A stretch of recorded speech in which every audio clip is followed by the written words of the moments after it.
Hi friends, என்ன tiffin செய்யறதுன்னு ரொம்ப குழப்பமாக இருக்கா? வாங்க இந்த டிஃபனை டக்குன்னு செஞ்சிடலாம். உரப்படை எப்படி செய்யுதுன்னு பார்க்கலாம். 300 கிராம் அளவு நான் சாப்பாட்டு அரிசி எடுத்திருக்கேன். 100 கிராம் அளவு கடலைப்பருப்பு எடுத்திருக்கேன்.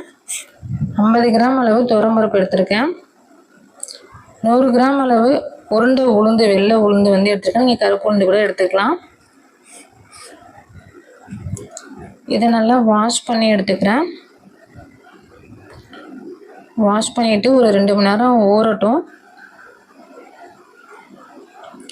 அதுக்கு முன்னாடி நம்ம காஞ்ச மிளகாய் காரத்துக்கு தகுந்த மாதிரி நான் மிக்ஸி ஜாரில் எடுத்து குறப்பாக அரைச்சி எடுத்துக்கிறேன். இந்த மாதிரி இப்போ கிரைண்டரில் அரிசியை சேர்த்து நம்ம அரைச்சி எடுத்துக்கலாம்.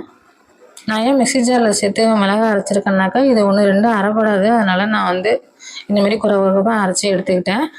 இப்போ அரைச்சி எடுத்துக்கிட்ட மிளகாயை சேர்த்துக்கலாம்.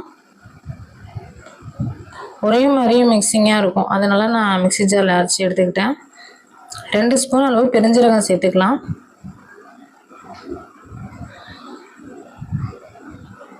இஞ்சி பூண்டு நைஸாக கட் பண்ணி ஸ்லைடாக கட் பண்ணி எடுத்து வச்சுருக்கேன். அதையும் சேர்த்துக்கலாம். 5 பல் பூண்டு, 1.5 இன்ச்சு சைஸ் இஞ்சி எடுத்துருக்கேன். இதையும் சேர்த்துக்கலாம். தேவையான அளவு உப்பு சேர்த்து அரைச்சி எடுத்துக்கிட்டாச்சு.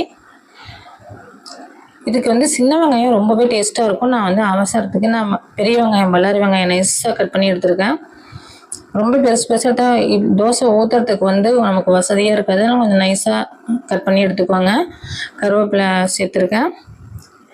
இப்போ உரப்படைக்கு மாவு ரெடி ஆகிடுச்சு. இப்போ நம்ம அடை ஊற்ற வேண்டியதுதான். ரொம்பவும் மொத்தமாக ஊற்றாமல், நைஸாகவும் ஊற்றாமல் நான் மீடியம் சைஸில் ஊற்றுறேன். உங்களுக்கு எப்படி பிடிக்குமோ அந்தமாரி ஊற்றிக்கலாம். இது எல்லாருமே விரும்பி சாப்பிடுவாங்க. ஒரு டைம் ட்ரை பண்ணி பார்த்தீங்கன்னாக்கா, எல்லாருக்கும் ரெடி பண்ணி கொடுத்தீங்கன்னா எல்லாருமே விரும்பி சாப்பிடுவாங்க. மறுபடியும் இந்த உரப்படை கேட்பாங்க. ட்ரை பண்ணி பார்த்துட்டு எப்படி இருக்குன்னு சொல்லிட்டு கமெண்ட் பண்ணுங்கள்.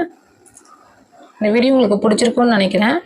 லைக் பண்ணுங்கள், ஷேர் பண்ணுங்கள், மறக்காமல் சப்ஸ்கிரைப் பண்ணுங்கள் ஃப்ரெண்ட்ஸ். மறுபடியும் நல்ல ஒரு ரெசிபியோடு சந்திப்போம். பாய்.